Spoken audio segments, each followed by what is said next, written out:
Well, first and foremost, the Quran isn't just any book. It was revealed over 1400 years ago as direct revelation from God to the final prophet Muhammad, peace be upon him, and was sent as the most eloquent piece of literature to before mankind. Revealed at a time where poetry was rife and to a population housing the best of poets, only to leave them speechless and at a loss for words. Now, what is important to note is that the Quran doesn't fit in any of the known classes of poetry nor prose. Rather, it is a fusion of both that even to this day shape the hearts of Muslims and non-Muslims alike. It's almost trance-like. I mean, you can hear it's very euphonic. I mean, there's a lot of internal rhyme and end rhyme, and the rhythm is not predictable, and it's beautiful. Even to this day, the Quran remains incomparable and stuns humanity with its accurate references to science and history, from accurate descriptions of the human embryo to historically accurate references to the different rulers in the different Egyptian dynasties. And no matter how many times people will try to discredit the Quran on its authenticity, it remains standing. Will you please, at the very next science lesson, get some salt water, get some fresh water, and mix them and see what happens? The Quran says 2 seas, not 2 cups of water. And to those that doubt it is from God, the challenge is simple. Bring forth something that can compare. And now, although this challenge has been attempted multiple times throughout the past, history has witnessed that no man has been able to rival the Quran. But does this challenge still apply today?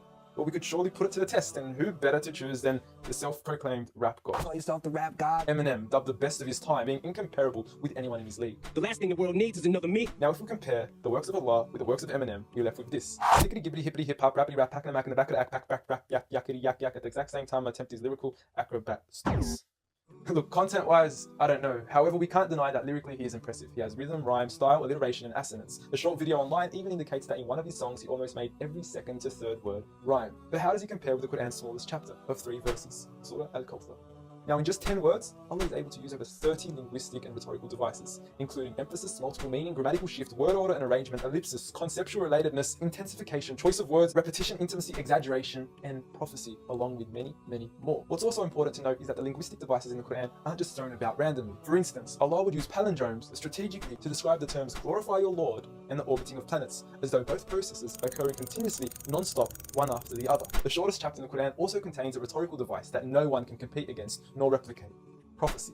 At the end of the first verse, Allah promises Muhammad, peace be upon him, that he would be given abundant good, at a time when he was at one of the lowest points of his life, with a small amount of followers and low social status. He had even just lost his son, and his enemies were taunting him with cut-off lineage and progeny, yet Allah was promising him abundant good at this time. Such was the prophecy of the Quran, and we certainly indeed see its fulfillment today, with the Quran being the most recited, memorized, and practiced book across the entire world, with over 1.6 billion followers today from all walks of life.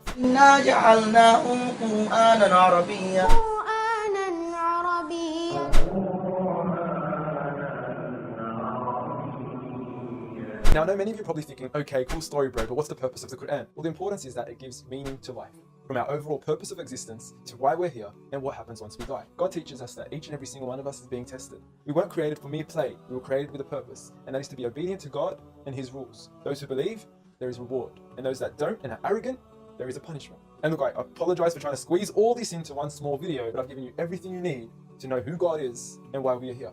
So read.